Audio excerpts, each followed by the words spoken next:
الحمد للہ الذی ہدانا ربی اشرح لی صدری ویسر لی امری واحلل عقدۃ من لسانی یفقہوا قولی ربی یسر ولا تعسر وتمم بالخیر وبک نستعین اما بعد فاعوذ باللہ من الشیطان الرجیم بسم اللہ الرحمن الرحیم۔ ہم نے پچھلی ویڈیو میں سورہ النساء کا آغاز کیا تھا اور اسی سلسلے کو ہم آگے بڑھائیں گے، اور سورہ النساء کی جو اگلی آیات ہیں ان میں جو احکامات ہیں اور جو مسائل ہیں ان پر مختصراً ہم بحث کریں گے۔ تو آئیے میں سورہ النساء کی آیت نمبر 6 سے 10 تک کا ترجمہ اور اس کے اندر احکامات کو اس محفل میں بیان کروں گا۔ آئیے میں آغاز کرتا ہوں۔ اعوذ باللہ من الشیطان الرجیم، بسم اللہ الرحمن الرحیم۔ وَابْتَلُوا الْيَتَامَى حَتَّى إِذَا بَلَغُوا النِّكَاحَ، یتیموں کو آزما لو، جانچ پڑتال کر لو، ان کو یعنی کہ ان کو پنجابی میں کہتا ہے کہ ان کو کھڑکا کے دیکھ لو، یعنی کب دیکھنا ہے؟ حَتَّى إِذَا بَلَغُوا النِّكَاحَ، جب وہ نکاح کی عمر کو پہنچ جائیں۔ یتیم بچہ ہے، اگر وہ آپ کی کفالت میں ہے، آپ کا مال اس کے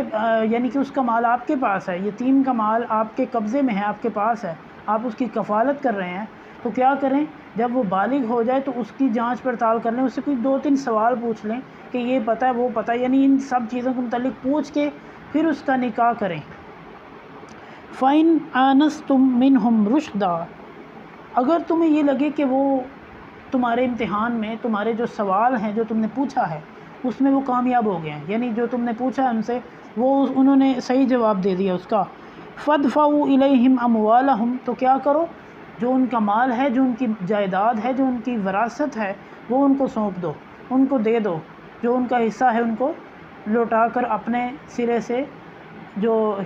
حساب ہے وہ کلیئر کر دو۔ وَلَا تَأْكُلُوهَا إِسْرَافًا، اور جو ان کا مال ہے اس کو جلدی جلدی سے نہ کھاؤ، یعنی جو یتیموں کا مال ہے اس کو ایسے نہ کھاؤ کہ چلو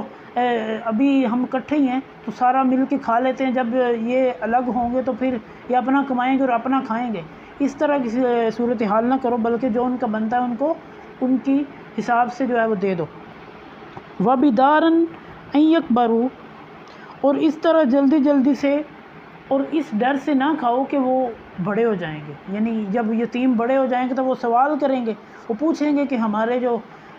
ماں باپ نے، ہمارے جو بڑوں نے مال چھوڑا وہ کدھر ہے، یعنی جو ہمارا حصہ ہے وہ کدھر ہے، تو اس متعلق وہ سوال کریں گے، اس وقت کیا جواب دو گے؟ تو جواب نہیں ہوگا، تو اس لیے تم جلدی جلدی مال کھا رہے ہو، ایسا نہ کرو۔ وَمَنْ كَانَ غَنِيًّا فَلْيَسْتَعْفِفْ، اور جو مالک جو یتیم کا جو رشتہ دار ہے جس کی کفالت میں وہ بچے ہیں، وہ بیوہ موجود ہے، اسے چاہیے کہ کیا کرے؟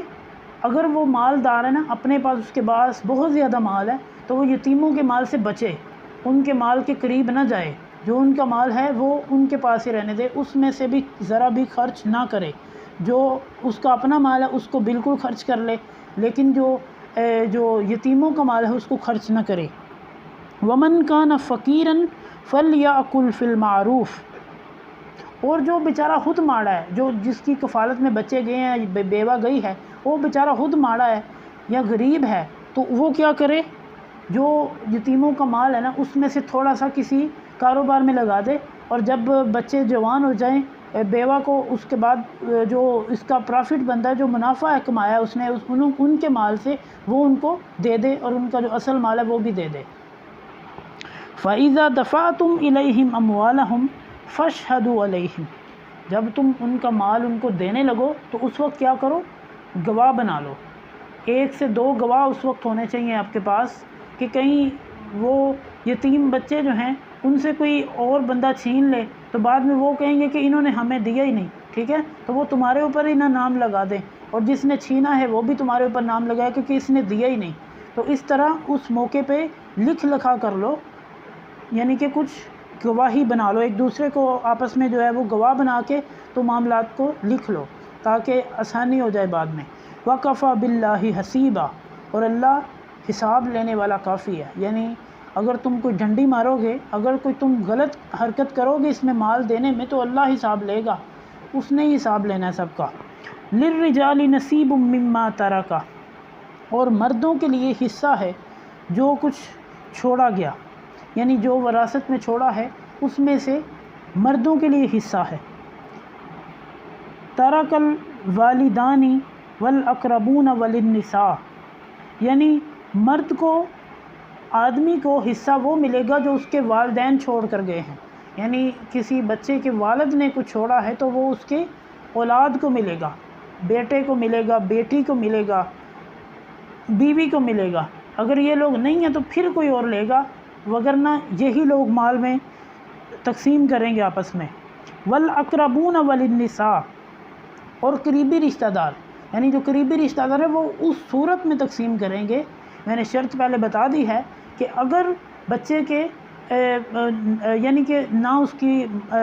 یعنی کہ جو آدمی فوت ہوا اس کا بیٹا نہیں ہے، اس کی بیٹی نہیں ہے، اس کی بہن نہیں ہے، اس کی ماں نہیں ہے، اس کا باپ نہیں ہے،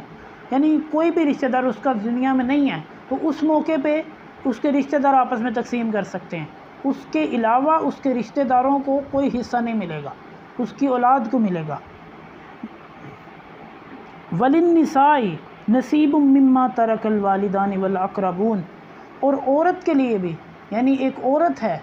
تو اس کے لیے، یعنی جو لڑکی ہے، ایک میں نے